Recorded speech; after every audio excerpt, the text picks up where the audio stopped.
Kelapa sawit merupakan salah satu komoditas hasil perkebunan yang mempunyai peran cukup penting dalam kegiatan perekonomian di Indonesia. Sehingga di sebagian besar wilayah di Indonesia menempatkan komoditas kelapa sawit sebagai produk andalan di sektor perkebunan. Meskipun di tengah pandemi COVID-19, industri sawit nasional mampu menunjukkan kinerja positif loh. Selain itu, juga berkontribusi pada perekonomian nasional. Akibat COVID-19, perekonomian dunia mengalami kontraksi dan Indonesia mengalami resesi. Namun, saat ini pemulihan ekonomi Indonesia mulai terlihat.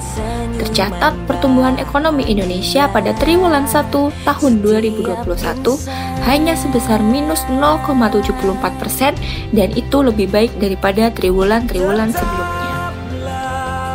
Lalu apa aja sih faktor industri dan perkebunan kelapa sawit di Indonesia?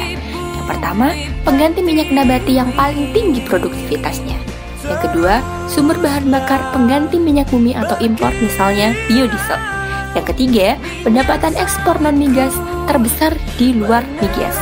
Yang keempat, 4 juta petani, 12 juta kesempatan kerja di rantai pasokan termasuk di industri hulu dan hilir. Yang kelima atau yang terakhir, sumber pendapatan, lapangan kerja, dan penanggulangan kemiskinan secara nasional. CPO, crude palm oil, minyak kelapa sawit. Kita tahu negara kita sekarang ini memiliki 13 juta kebun kelapa sawit yang setiap tahun produksi sekarang ini kurang lebih 46 juta ton per tahun. Bayangkan kalau itu diangkut oleh truk yang kecil itu berapa juta truk. Kalau satu truk 4 ton berarti kita butuh kurang lebih 11 juta truk untuk mengangkut kelapa sawit kita. Untuk bayangan betapa produksi kelapa sawit Indonesia ini sangat besar. Padahal kalau kita bandingkan dengan negara sebelah kita, produksi per hektar kelapa sawit kita tuh masih kurang lebih 4 ton. Harusnya per hektar bisa 7 sampai 8 ton. Kalau lipat artinya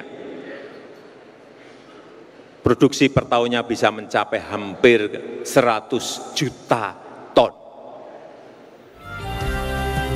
Sepanjang tahun 2020, Kepala Badan Pengelola Dana Perkebunan Kelapa Sawit mencatat nilai ekspornya mencapai 22,97 miliar US dollar atau setara dengan 321,5 triliun rupiah. Sudah tumbuh sekitar 13,6% dari tahun 2019. Negara mana aja sih tujuan ekspor CPO Indonesia terbesar? Yang pertama, India, yaitu 1,94 miliar US dollar. Yang kedua, ada Spanyol, yaitu 430 juta US dollar. Yang ketiga, ada Malaysia nih, yaitu 395 juta US dollar. Yang keempat, Singapura dengan 247 juta US dollar. Dan yang kelima, ada Belanda, yaitu 234 juta US dollar. Hilirisasi industri kelapa sawit ini betul-betul jangan jualannya CPO terus. Industrialisasi, hilirisasi, terutama yang berkaitan dengan produk ekspor, betul-betul perhatikan. Maka dari itu, sawit dapat dijadikan salah satu komoditas ekspor terbesar di Indonesia.